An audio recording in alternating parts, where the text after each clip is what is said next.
అందరికీ నమస్కారం అండి. తెలుగు స్టోరీ బుక్ ఛానల్కి స్వాగతం.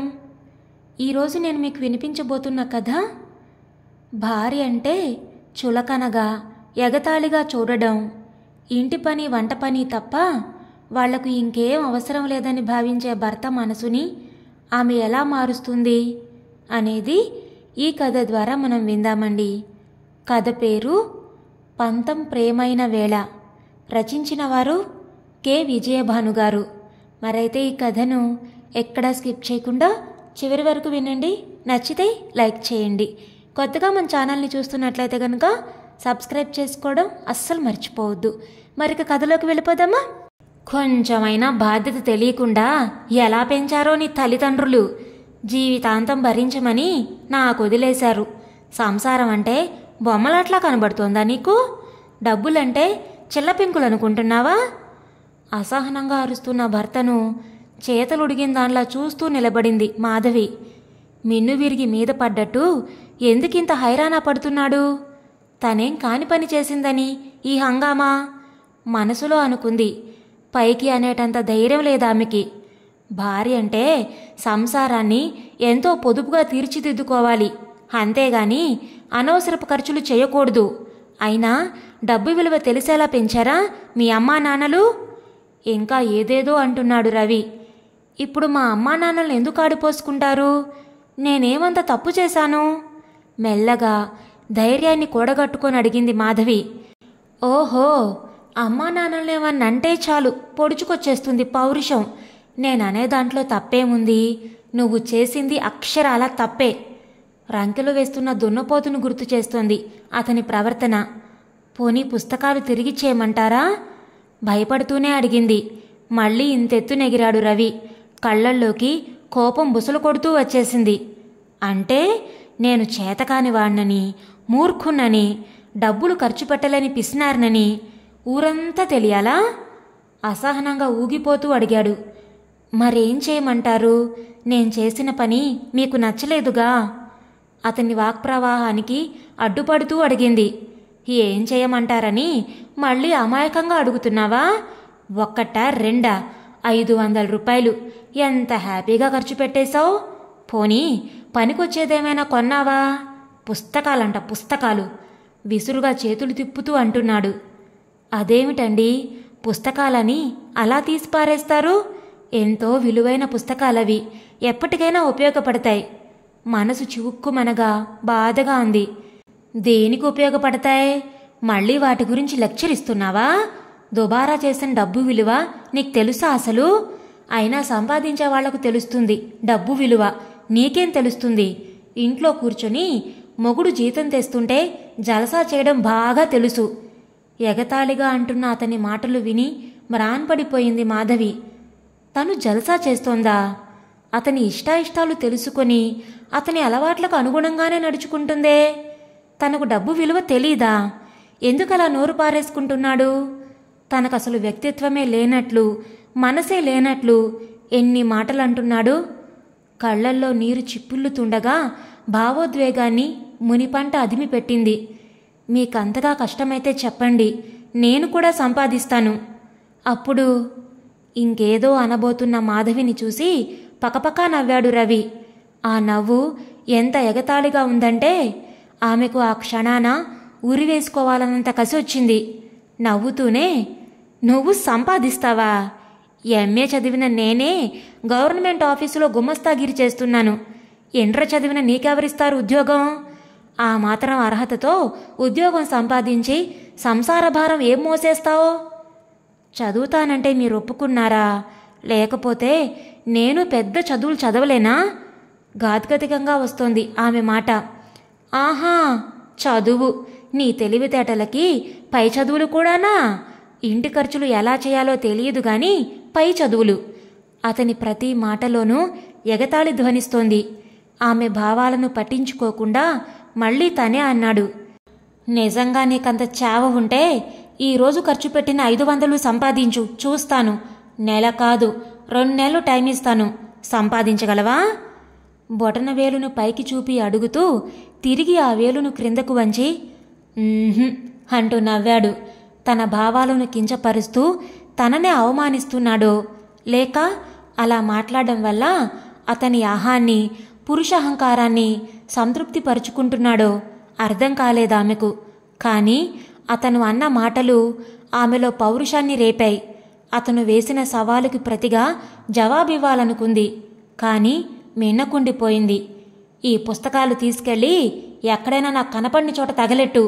అవి నా కంట పడితే బూడిదలో పోసిన పన్నీరులా 500 నా కంటికి కనబడతాయి అంటూ ఉండగా, రవి రవి అంటూ గుమ్మం దగ్గర పిలుపు వినబడింది. గబగబా అడుగులు వేస్తూ గుమ్మం దగ్గరికి వెళ్ళాడు రవి. వెళ్ళినవాడు 2 నిమిషాల్లో తిరిగి వచ్చి బట్టలు మార్చుకున్నాడు. వంటింట్లో ఉన్న మాధవి దగ్గరకొచ్చాడు. గిరొచ్చాడు. ఇద్దరం బయటికెళుతున్నాం. వచ్చేసరికి లేట్ అవుతుంది. తలుపులు జాగ్రత్తగా వేసుకో అంటూ ఆమె ముఖమైనా చూడకుండా బయటకు వెళ్ళిపోయాడు. అతని వెనకే వెళ్ళి తలుపు గడియ వేసి బెడ్రూంలోకొచ్చింది మాధవి. అప్పటి వరకు అణుచుకున్న దుఃఖం పొంగి పొర్లింది. ఏడుస్తూ మంచంపై వాలిపోయింది.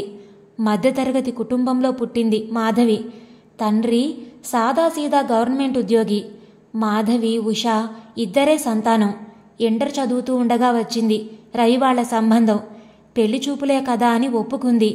కానీ ఆమె అదృష్టమో దురదృష్టమో సంబంధం కుదిరిపోయింది. ఇంకా ఇంటరే కదా నాన్న, చదువుతున్నాను. నాకు పై చదువులు చదవాలని ఉంది. మంచి ఉద్యోగం చేయాలని ఉంది.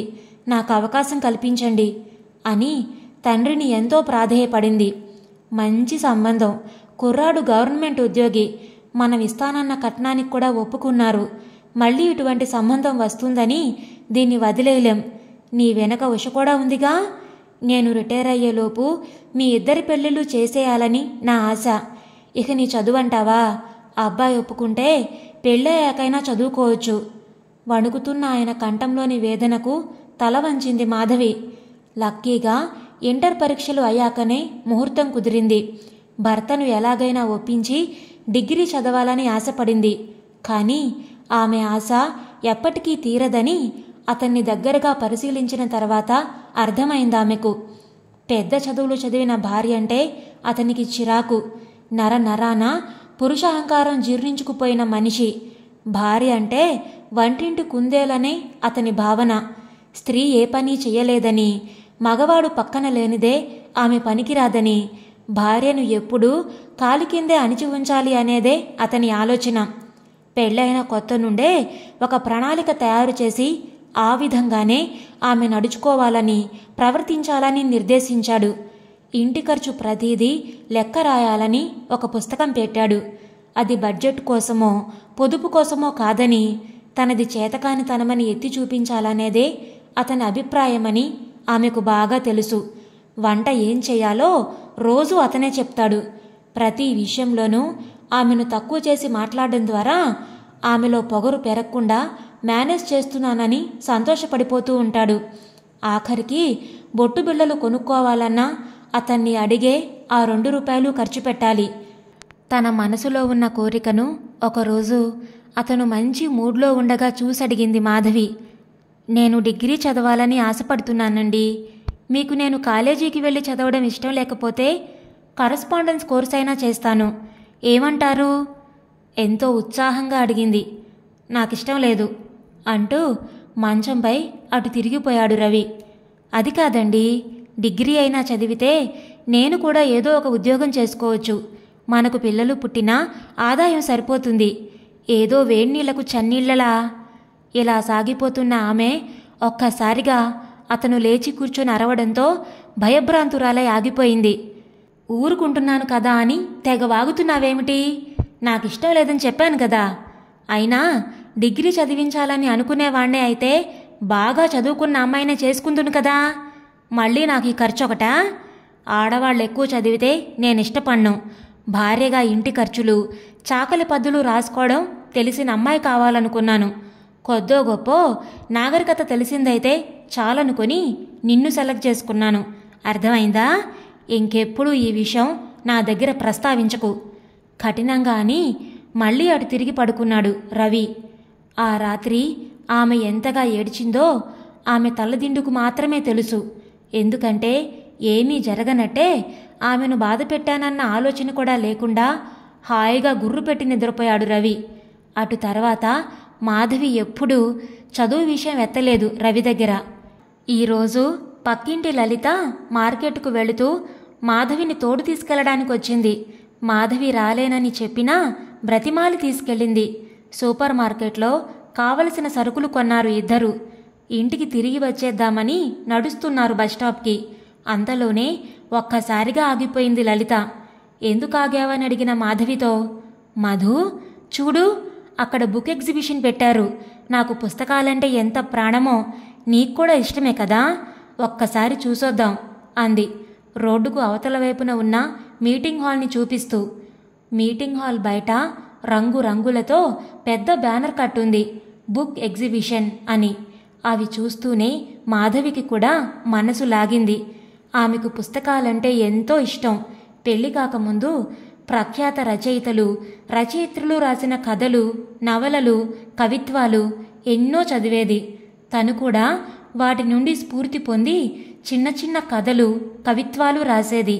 కానీ వాటిని ఎప్పుడూ ప్రచురణకు పంపలేదు. టైం చూసుకుంది మాధవి. మధ్యాహ్నం 12 గంటలవుతుంది. రవి సాయంత్రం 5 గంటలకు గానీ రాడు, కాబట్టి పర్వాలేదు అనుకుంటూ లలిత వెంట ఉత్సాహంగా బుక్ ఎగ్జిబిషన్లోకి నడిచింది. అక్కడ ఎన్నో మంచి పుస్తకాలున్నాయి. ప్రఖ్యాత రచయితుల గ్రంథాలు లెక్కలేనన్నున్నాయి. వాటిలో కొన్నైనా కొంటే బావుండునని అనిపించింది. కానీ భర్త ఏమంటాడో అని ఆలోచనలో పడింది. ఈలోగా లలిత 1000 రూపాయల పుస్తకాలు కొనేసింది. ఏమిటి మధు, నువ్వు కూడా తీసుకో, చాలా మంచి గ్రంథాలున్నాయి, మళ్ళీ ఇటువంటివి దొరక్కపోవచ్చు అంటున్న లలిత మాటలకు ఆలోచనల నుండి బయటపడింది. ఏదైతే అదయ్యిందిలే, ఆయన్ని నెమ్మదిగా ఒప్పించొచ్చు అనుకుని తనకు బాగా నచ్చిన పుస్తకాలు కొన్నది. బిల్లు చూస్తే గుండె గుబేలు మంది మాధవికి. 500. ఇంట్లో భర్త వేసే 500 రకాల చిందులు గుర్తొచ్చాయి. ఎలాగో ధైర్యం చేసి కొనేసింది మాధవి. తిరిగి ఇంటికి వచ్చేటప్పటికి మధ్యాహ్నం 3 గంటలయింది. గబగబా భోజనం చేసింది. ఆమెకు ఎంతో ఉత్సాహంగా ఉంది. భర్త వచ్చేలోపే ఒకసారి ఆ పుస్తకాలను తనివితీరా చూసుకొని తర్వాత అతనికి కనపడకుండా దాయాలననుకుంది. అతని మూడు బాగున్నప్పుడు ఈ విషయం చెప్పొచ్చని అనుకుంది. బయట తిరిగి వచ్చిందేమో చిరాగ్గా అనిపించి మొహం కడుక్కోవడానికి బాత్రూంకి వెళ్ళింది. డూప్లికేట్ కీతో తలుపు తీసుకొని ఎప్పుడొచ్చాడో కుర్చీలో కూర్చొని టేబుల్పై ఉన్న పుస్తకాలు చూస్తున్నాడు రవి. ఆమె తిరిగి వచ్చేటప్పటికి అతని మొహంలో కనిపిస్తున్న కోపాన్ని చూసి గుండాగిపోయినంత పనైంది మాధవికి. అదుగో అప్పుడు రవి మొదలుపెట్టిన గొడవ ఇప్పుడు మాధవి ఏడ్చే వరకు కొనసాగింది. భర్త వచ్చేటప్పటికి వంట చేసి లేకపోతే పెద్ద రాద్ధాంతం చేస్తాడని గుర్తుకొచ్చి ముఖం కడుక్కొని వచ్చి వంట మొదలుపెట్టింది మాధవి. వంట చేస్తోందే కానీ ఆమె మనసు, మెదడు వేరే దిశలో ఆలోచిస్తున్నాయి. నాకు సంపాదన చేత కాదంటాడా, మళ్ళీ అమ్మా నాన్నల్ని ఆడిపోసుకుంటాడు. ఎందుకని తనింత అవమానం భరించాలి? ఏదో ఒకటి చెయ్యాలి. తను సంపాదించగలనని నిరూపించాలి. ఏం చెయ్యాలి? ఉద్యోగం చేయడానికి అతను ఒప్పుకోడు. అయినా సరే తన్ని తాను నిరూపించుకోవడానికైనా ఎక్కడో ఒకచోట ఉద్యోగం సంపాదించాలి అని నిర్ణయించుకుంది. ఆ రాత్రి ఇంటికి వచ్చిన రవి ఏడ్చి ఏడ్చి ఉబ్బిపోయిన ఆమె ముఖాన్ని, కళ్ళను చూసి కూడా పట్టించుకోలేదు. ఆడవాళ్లపై జాలి పడితే నెత్తికెక్కుతారని అతని భావన. ఆమె ఇటువంటి విషయాలకు ఏనాడో అలవాటు పడిపోయింది. మర్నాడు రవి ఆఫీస్కి వెళ్ళిపోగానే పక్కింటి నుండి న్యూస్ పేపర్ తెచ్చుకుంది. క్లాసిఫైడ్ ఉద్యోగ ప్రకటనలు చూసింది. అన్నింటికీ ఇంజనీరింగ్ గ్రాడ్యుయేట్లు, పోస్ట్ గ్రాడ్యుయేషన్ చేసిన వాళ్లే కావాలి. కొన్నింటికి కనీస విద్యార్హత డిగ్రీ. ఇవేవీ తన దగ్గర లేవు. న్యూస్ పేపర్ తిరిగి పక్కింట్లో ఇచ్చేసి వస్తూ ఉండగా వీధి చివరన ఉండే కాన్వెంట్లో చదువుతున్న పక్కింటి వాళ్ల పిల్లలు భోజనానికి రావడం చూసింది. మెరుపులాంటి ఆలోచన వచ్చింది ఆమెకు. ఆ స్కూల్లో ఎల్కేజీ, యూకేజీ చెప్పే టీచర్లు 10వ తరగతి, ఇంటర్ చదివిన వాళ్లేనని గుర్తుకొచ్చింది. నేను కూడా ట్రై చేస్తేనో అనుకున్నదే తడవుగా తయారయ్యి ఆ స్కూలుకి వెళ్ళి ప్రిన్సిపల్ని కలిసింది మాధవి. విషయం విన్న ప్రిన్సిపల్ ఆమె వంక ఆశ్చర్యంగా చూసింది. ఇది ఏప్రిల్ నెలమ్మా, ఇంకో 2 వారాల్లో యాన్యువల్ పరీక్షలు ప్రారంభమవుతాయి. ఇప్పుడు టీచర్స్ని రిక్రూట్ చేసుకోము. నీ బయోడేటా ఇచ్చి వెళ్ళు, జూన్లో పిలుస్తాం అంది. తన ఆతృతలో నెలను కూడా గుర్తుపెట్టుకోకుండా వెళ్ళి అడిగినందుకు సిగ్గుపడింది మాధవి. జూన్ నెలలో పిలుస్తారు, కానీ రవి 2 నెలల్లో 500 సంపాదించాలని పందెం కాశాడు. తను ఓడిపోవాలా? పందెం సంగతి అతను మర్చిపోయాడు. కానీ గాయపడ్డ తన మనసు ఎలా మర్చిపోగలదు? ఇంటికి తిరిగొచ్చింది నిరాశగా. కానీ ఏదో చెయ్యాలని మనసు ఉత్సాహపడుతుంది. పరిపరి విధాలా ఆలోచించింది. ఈలోపు ఎదురింటి పిన్నిగారు కాఫీ పొడికి అప్పు కోసం వచ్చింది. ఆవిడ పేరు అన్నపూర్ణమ్మ. ఈ వీధిలోనే గాక ముందు 2, వెనక 2 వీధుల్లో కూడా మంచి పేరుంది ఆవిడికి. అందరితో కలుపుగోలుగా ఉంటుంది. సలహాలు ఇవ్వడంలో మంచి దిట్ట. ఆవిడ అడిగిన దానికన్నా కొంచెం ఎక్కువ కాఫీ పొడే ఇచ్చింది మాధవి. రేపు తిరిగిచ్చేస్తానమ్మాయి అన్న ఆవిడ మాటకు, అదే మాట పిన్నిగారు, తిరిగి ఇవ్వనవసరం లేదు. మీరు నాకేమైనా పరాయి వాళ్ళా అంది మాధవి. ఆ మాటతో చాటంత అయింది ఆవిడ ముఖం. ఇదే మంచి సమయం అనుకుని ఆవిడ్ని కూర్చోబెట్టి మాటల్లోకి దింపింది. ఆ మాట ఈ మాట మాట్లాడాక, పిన్నిగారు, ఇంట్లో నాకేమీ తోచడం లేదండి. ఇలాగే ఉంటే బద్ధకం పెరిగిపోతుంది. 4 పిల్లలకి ట్యూషన్ చెప్తే బావుంటుందనుకున్నాను. కానీ ఎవరిని అడగాలో ఏమిటో అంటూ ఆర్దోక్తిగా ఆగిపోయింది మాధవి. దాందే ఉందమ్మాయి, మన వీధిలో అందరికీ నేనే చెప్తానుండు. మాట సాయమేగా. మన వీధిలో అవతల వీధుల్లో కూడా కాన్వెంట్ పిల్లలు బాగానే ఉన్నారు అంది. అది కాదండి, ఇది ఏప్రిల్ నెల, పరీక్షలు ప్రారంభమవుతాయి. ఇప్పుడెవరైనా నా దగ్గర చేర్చుతారా? నేనైనా జూన్ నెలలో ప్రారంభిద్దును. కానీ ఇప్పటినుంచే అలవాటు పడితే వేసవిలో కూడా చెప్పొచ్చు కదా అని అంటూ ఆగింది. తను మాట్లాడిన మాట తనకే సరిగా అర్థం కాలేదు. ఆవిడకేమైనా అర్థమై ఉంటుందా అని ఆవిడ ముఖ కవళికలు గమనించింది. ఇదేమీ ఆవిడ పట్టించుకోలేదు. నేనున్నాను కదమ్మాయ్, రేపుటెల్లుండి కల్లా నీ దగ్గరికి గంపెడు మంది పిల్లల్ని చేర్చను అంటూ వెళ్ళిపోయింది ఆవిడ. ఆవిడ వెళ్ళాక ఆలోచనలో పడింది మాధవి. ఏదో బోళాతనంగా తనిచ్చిన కాఫీ పొడికి ఉబ్బిపోయి చెప్పిన మాటలు కానీ నిజంగా సంవత్సరం చివర్లో ఎవరొస్తారు తన దగ్గరికి ట్యూషన్కి? ఇలా ఆలోచించగానే నిరుత్సాహం ఆవహించేసింది ఆమెను. మనసు బాగులేదని మంచం మీద పడుకుంది కాస్త నిద్రపోదామని. ఎంత ప్రయత్నించినా నిద్ర రాలేదామెకి. విసుగ్గా లేచి కూర్చుంది. టేబుల్పై నెల క్రితం రవి తెచ్చిన వారపత్రిక రెపరెపలాడుతూ కనిపించింది. కాస్త రిలీఫ్గా ఉంటుందని ఆ పుస్తకం తీసుకొని మళ్లీ మంచంపై పడుకుంది. పత్రిక పేజీలు తిప్పుతోంది. కానీ మనసు ఎక్కడో ఉంది. పత్రికపై మనసు నిలవడం లేదు. పోనీ నిన్న తను కొన్న పుస్తకాలు చదవచ్చు కదా. వాటి కోసం ఎన్ని చీవాట్లు తిన్నదో తను. ఆ పుస్తకాలు గుర్తు రాగానే వాటి మీదకి మనసు మళ్ళింది. పత్రిక పేజీలు తిప్పుతూ ఆ ఆలోచన రాగానే బీరువాలో ఉన్న పుస్తకాల దగ్గరికి వెళదామని చేతిలో ఉన్న వారపత్రిక మూసివేయబోయి ఆ పేజీ చూసి ఆగిపోయింది మాధవి. ఆ పేజీలో కథల పోటీ అని ఉంది. కథ ఏ అంశాల మీద రాయొచ్చో, ఎన్ని పేజీలు ఉండాలో మొదలైనవన్నీ రాసున్నాయి. అది చదవగానే ఎప్పుడో తను రాసిన కథలు గుర్తొచ్చాయి ఆమెకు. నేను కూడా ఒక కథ రాస్తేనో అనుకుంది. ఎంతో ఉత్సాహంగా అనిపించింది ఆమెకు. ఏ కథ రాయాలా అని ఆలోచించింది. ఎన్నో ఆలోచనలొచ్చాయి. కానీ సంతృప్తికరంగా అనిపించలేదు. చివరికి ఆమెకు వచ్చిన ఆలోచన ఎంతో బావుందనిపించింది. నా కథనే రాస్తేనో అనుకున్నదే తడవుగా మొదలు పెట్టాలనిపించింది. మళ్లీ పత్రిక తెరిచి ఆ పేజీ అంతా చదివింది. చివరి పేరా చదివేటప్పటికీ ఏడుపొచ్చినంత పనయింది. ఆ వారపత్రిక నెల క్రిందటిది. కథను పోటీకి పంపాల్సిన చివరి తేదీకి ఇంకో 3 రోజులే టైముంది. ఉదయం నుండి అంతా ఓటమే కనబడుతోంది. నా బ్రతుకు ఇంతేనేమో అనుకోగానే కళ్లలో నీరు సుడులు తిరిగింది. అయినా తమాయించుకుంది. పోటీలో గెలుపొందుతుందా లేదా అన్నది తర్వాత ప్రశ్న. వచ్చిన అవకాశాన్ని వినియోగించుకోవాలనుకుంది. కానీ 1 రోజులో కథ రాయగలనా అని తనని తాను ప్రశ్నించుకుంది. ఆమె మనసు, అంతరాత్మ ధైర్యం చెప్పినట్లు అనిపించింది. కథ రాయాలంటే కాగితాలు, పెన్ను కావాలి. పోస్టు చేయడానికి కవరు, స్టాంపులు కావాలి. తన కథ హైదరాబాద్ చేరాలంటే రేపే పోస్టు చేయాలి. ఆఖరు తేదీకి చేరుతుంది అనుకుంటూ క్యాలెండర్ వైపు చూసింది. ఈ 3 రోజుల్లో పబ్లిక్ హాలిడేస్ కానీ ఆదివారాలు కానీ లేవు. తృప్తిగా తల పంకించింది. తల దువ్వుకొని చీర మార్చుకుంది. కావలసిన సామాగ్రి కొని తీసుకురావడానికి బయలుదేరే ముందు డబ్బులు తీసుకునేందుకు బీరువా దగ్గరకొచ్చింది. కాగితాలు, పెన్ను ఇంట్లో ఉన్నాయి. కానీ అవి వాడబుద్ధి కాలేదామెకు. కారణం, అవి రవి కష్టార్జితంతో కొన్నవని అతను వెక్కిరిస్తాడు. మరతను సంపాదించిన డబ్బు ఎందుకు వాడాలి? బీరువా దగ్గర ఆలోచిస్తూ నిలబడిపోయిన ఆమెకు ఏదో గుర్తొచ్చిందాన్లా పక్క గదిలోకి నడిచింది. అక్కడ చిన్న పెట్టెలో ఉన్న పర్సును బయటకు తీసింది. జిప్పు తీసి అందులో ఉన్న డబ్బులు బయటకు తీసి లెక్క పెట్టింది. సరిగ్గా 49.5 ఉంది అందులో.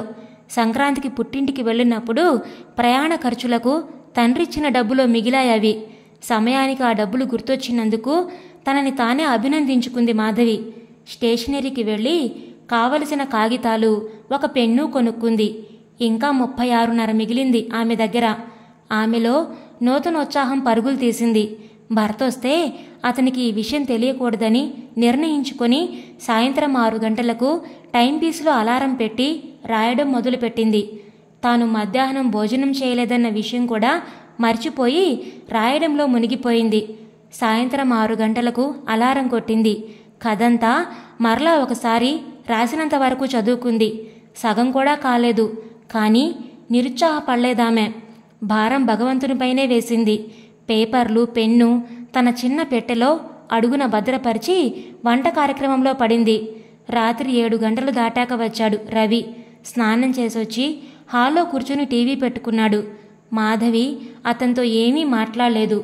భోజనం వడ్డించి చిన్నగా దగ్గింది. ఇదో సిగ్నల్ అన్నమాట మాట్లాడ్డానికి. ఎంత పౌరుషమో! గొణుగుతూ వచ్చి భోజనం చేసి లేచాడు.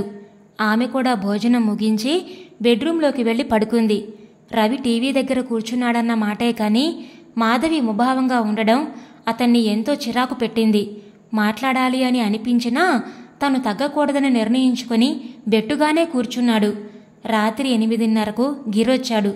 మా ఆవిడ ఊరెళ్ళిందిరా, సెకండ్ షో సినిమాకు వెళుతున్నాను, నీకు వీలుంటేరా అన్నాడు. మాధవి అలకతో చిరాగ్గా ఉన్న రవి బట్టలు మార్చుకొని సినిమాకెళుతున్నాను, తలుపులు జాగ్రత్తగా వేసుకో అని చెప్పి వెళ్ళిపోయాడు. తలుపులు వేసొచ్చి కాగితాలు, పెన్ను తీసుకొని టేబుల్ దగ్గర కూర్చుంది మాధవి. రాయడం మొదలుపెట్టింది.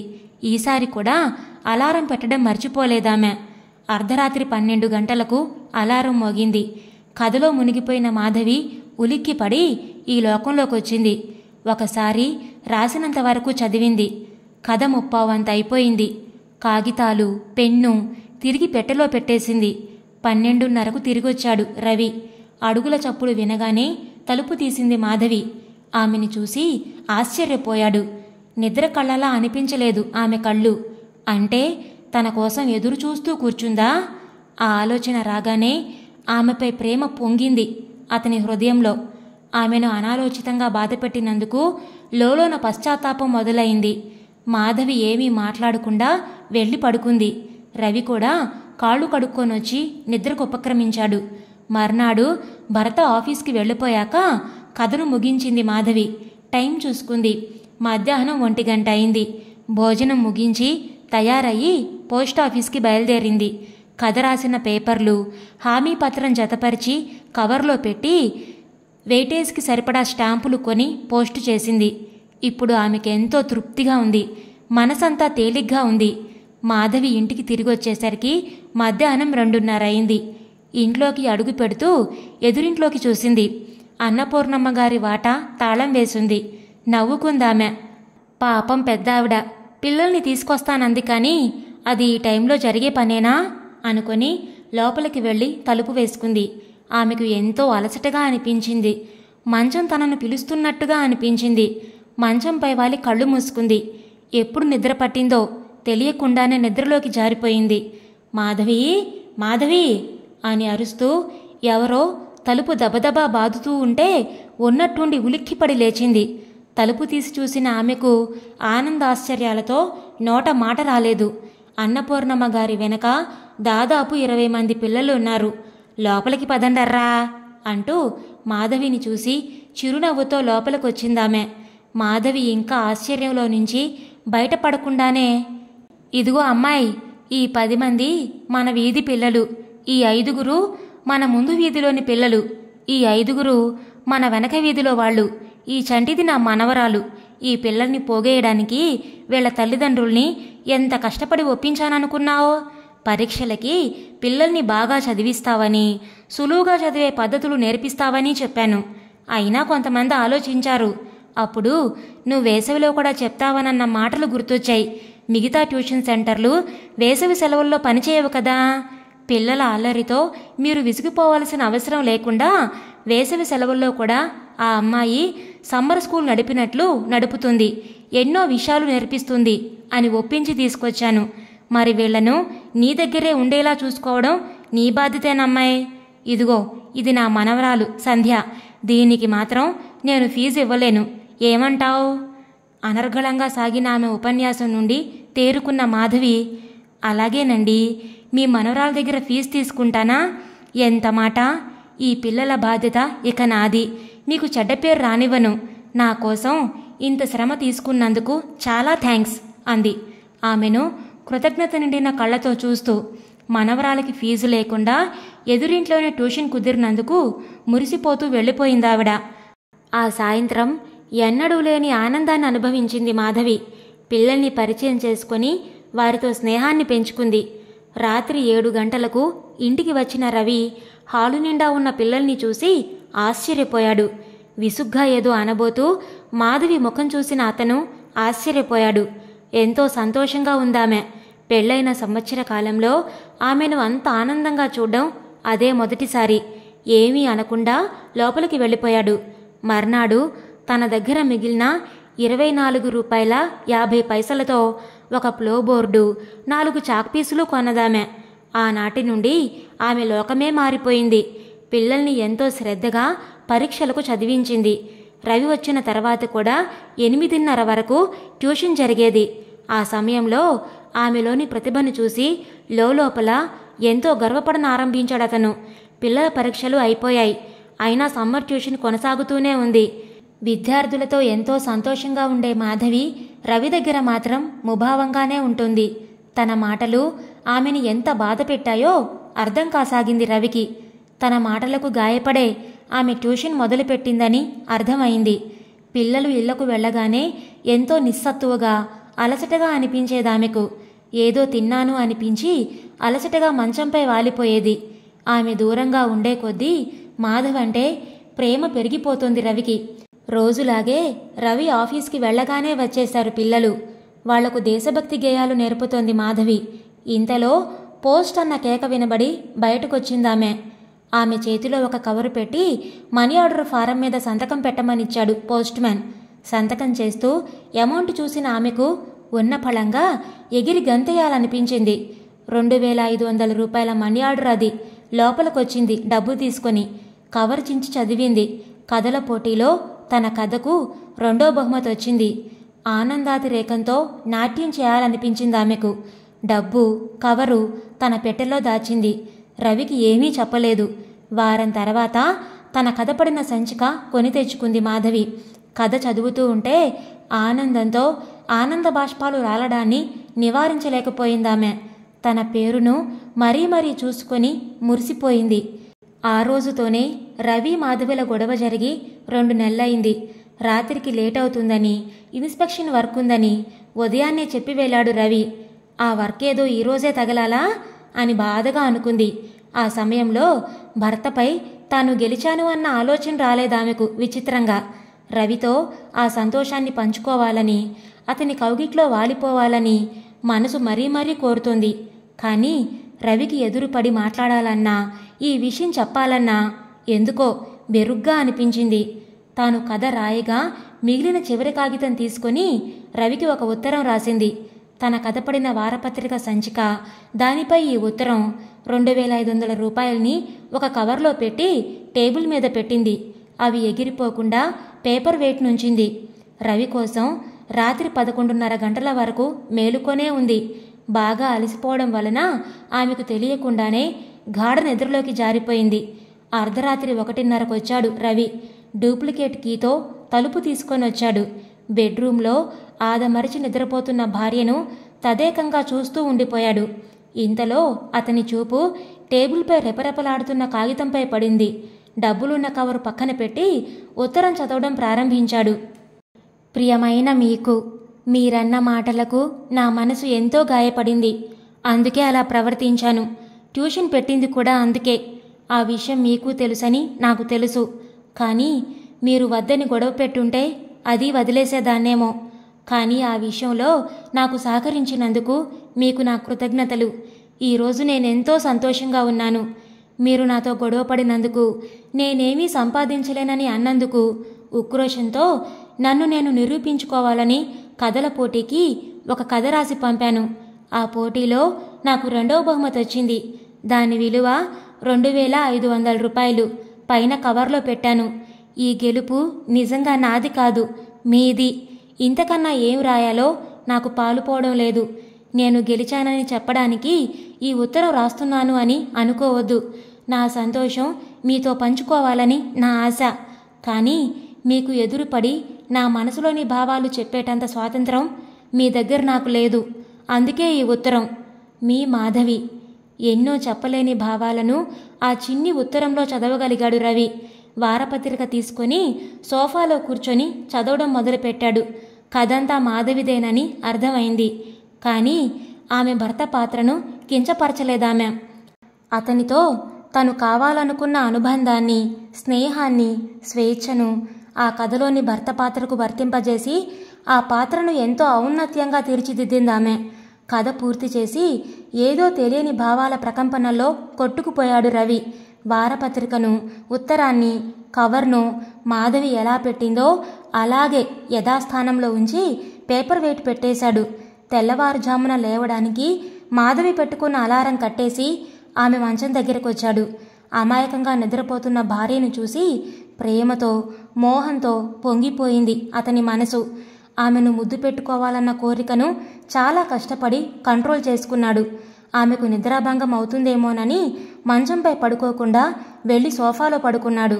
తెల్లవారే లేచి స్నానం చేసి మాధవిని లేపకుండా ఆఫీస్కి వెళ్ళిపోయాడు. ఉదయం 10 గంటలకు ఉలిక్కిపడి లేచింది మాధవి. టైం చూసి అదిరిపడింది. అలారం మోగడం ఎలా తెలియలేదు, ఆగిపోయిందా అనుకుంటూ టేబుల్పై ఉన్న అలారం పీస్ని చేతిలోకి తీసుకొని చూసింది. అది ఆఫ్ చేసి ఉంది. భర్త కోసం గదులన్నీ చూసింది. నిన్నటి బట్టలు స్టాండ్కి తగిలించున్నాయి. అంటే ఆఫీస్కి వెళ్ళిపోయారన్నమాట. అయ్యో, భోజనం వండలేదు, టిఫిన్ చేయలేదు, పరగడుపునే వెళ్ళిపోయారే అని బాధపడింది. ఒకవేళ మధ్యాహ్నం భోజనానికి వచ్చేస్తారేమో అనుకుని గబగబా స్నానం చేసి వంట కార్యక్రమంలో పడింది. రవికి ఇష్టమైన దోసకాయ పప్పు, బంగాళదుంప వేపుడు, పెరుగు పచ్చడి చేసింది. టైం చూసేసరికి మధ్యాహ్నం 12 గంటలైంది. అప్పుడు గుర్తొచ్చింది ఆమెకు ఉత్తరం, వారపత్రికల విషయం. ఒక్క ఉదుటున బెడ్రూంలో టేబుల్ దగ్గరికి పరుగు పెట్టింది. అవి రాత్రి తాను ఎలా పెట్టిందో అలాగే ఉన్నాయి. నిరుత్సాహం ఆవరించేసిందామెను. వెనుతిరగబోయిన ఆమె కళ్ళను మూసేశాయి వెనక నుండి 2 చేతులు. భర్త స్పర్శను గుర్తుపట్టిన ఆమె ఆనందంతో వెనుతిరిగింది. మాధవిని 2 చేతులతోనూ ఎత్తి గిరగిరా తిప్పేశాడు రవి.